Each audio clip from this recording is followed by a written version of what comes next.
नमस्कार साथियों, आज की इस वीडियो में बात करेंगे राही कहानी की, जो कि सुभद्रा कुमारी चौहान के द्वारा लिखी गई है, उसके महत्वपूर्ण प्रश्नों की। चलिए, पहला प्रश्न है, राही कहानी सुभद्रा कुमारी चौहान के किस कहानी संग्रह में संकलित है? तो ये ली गई है सीधे साधे चित्र से, याद रखिएगा। अगला क्वेश्चन है, राही कहानी का प्रकाशन वर्ष क्या रहा? तो राही कहानी का प्रकाशन वर्ष है 1947।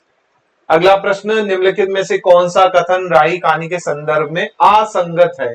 राही कहानी में निर्धन देशवासियों की पीड़ा की महर्षि अभिव्यक्ति है। राही कहानी में राजाओं की विलासिता, कर्तव्य पाल्यान की प्रवृत्ति का चित्रण है। राही कहानी में अनीता और राही दो पात्र है। राही एक निम्न जाति की महिला है जिसे चोरी के अपराध में। तो यहाँ पर आप देखेंगे राही कहानी में राजाओं की विलासिता और कर्तव्य पलायन के बारे में ऐसा कुछ मेंशन नहीं है, बाकी जो कथन है बिल्कुल सत्य है। अगला है, राही किस जाति की स्त्री है? तो ये आपको पता होगा, जब आप कहानी पढ़ते हैं तो मांगरूरी जाति के, जो मांग के खाने का काम करते हैं। अगला है, राही से बातचीत के बाद अनीता के मन में अनेक विचार आए, कौन सा विचार उसके मन में नहीं आया?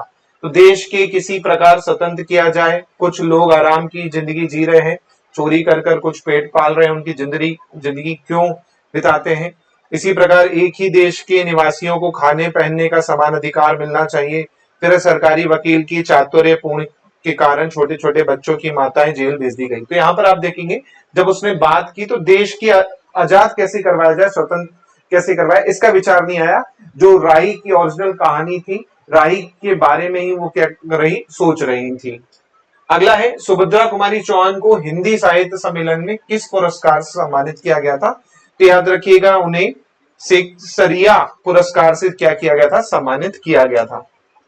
अगला है, मिला तेज से तेज कृति जो है किससे संबंधित है? सुभद्रा जी की काव्य कृतियों से, सुभद्रा जी की कहानियों से, सुभद्रा जी की राष्ट्रीय भावना से, या सुभद्रा जी और उनके पति ठाकुर लक्ष्मण सिंह के जीवन से? तो याद रखिएगा, ये उनकी बेटी के द्वारा लिखी गई है। सुभद्रा जी और उनकी पति जो है लक्ष्मण सिंह, उनके बारे में जो है ये मिला तेज से तेज जो है आपकी कहानी है।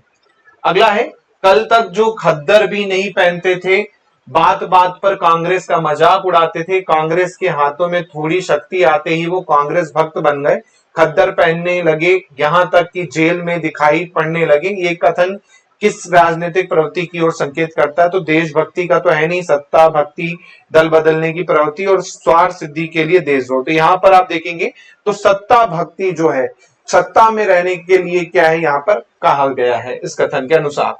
अगला है, राही कहानी की मूल संवेदना से संबंधित कथन नहीं है।